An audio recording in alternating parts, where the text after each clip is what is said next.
Josephine Estrada was born on April 9, 1944. She was an actress. Born Josephine Estrada Brown to a Filipina mother and an American father in Zamboanga, Josephine Estrada became a Sampaguita contract star introduced in Mother Dearest and cast in Birds of Paradise. This is the 3 of the movie of Josephine Estrada, Dear Heart 1981, Serenade 1956, and From Tokyo with Love 1964. Josephine Estrada died on April 13, 2019, heart disease.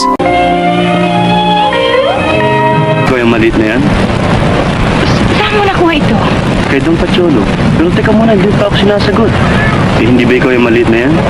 Ako nga ito at ang kasama kong ito kapatid ko.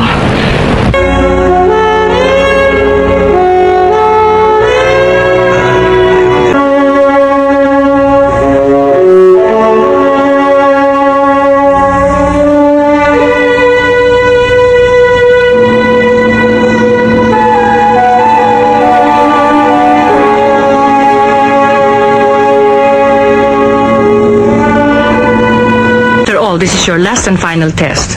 Kailangan accurate ang findings ng lab. So what's the result, Diana? Come on, say it. I know this is not what you want to hear.